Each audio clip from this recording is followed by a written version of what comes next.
Alright, hey everybody, it is Tony and I am back. I have three TTMs for you today. One from the baseball diamond and one, or a couple from the NBA. So we're going to get started with the one from the baseball diamond, and it is a Johnny Damon. Yes, I hopped on that bandwagon and got a Johnny Damon TTM. I only had a couple of cards of Johnny Damon, and so I sent them off and waited just a little over a month. So it wasn't too bad.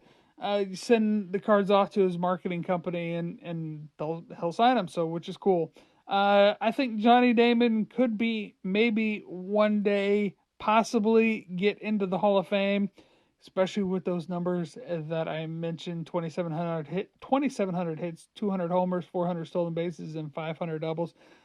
Obviously, not anytime soon that I think he'll get into the Hall of Fame. I think it'll end up being more like a Fred McGriff situation where he'll eventually get in several years after several tries. Um, Obviously, he's not a first ballot Hall of Famer because I think that's come and gone, but definitely a solid player and helped the Red Sox win their first World Series in 86 years.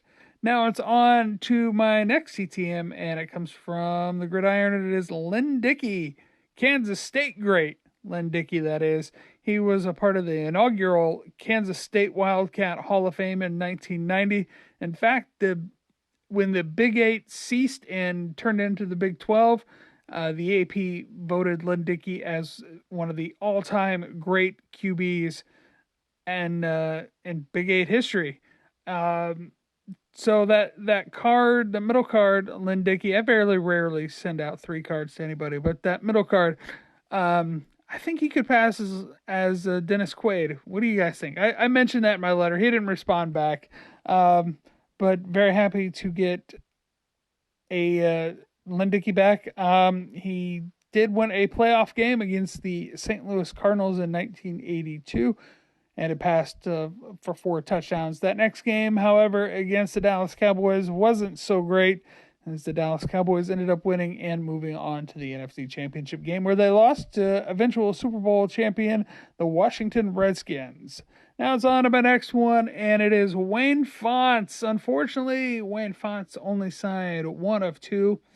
That first one he just didn't sign. That's okay, whatever. I'm guessing it's because he didn't want to sign over that really cool starter logo that's on that jacket. I mean, who wouldn't want a starter coat like that? I mean, I had a starter jacket, but it wasn't as cool as that one, that's for sure.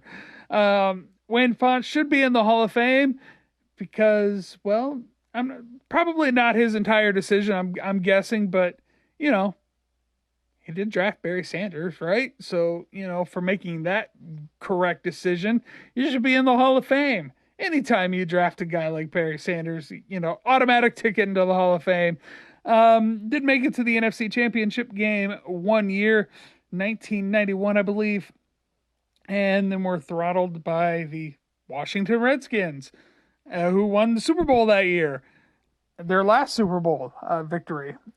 So happy to get Wayne Fontes back. He did take a little bit of time, 112 days, but no doubt happy to get Mr. Fontes back. So that is all I have for today. Thanks for watching, everybody. Have a good one. Bye-bye.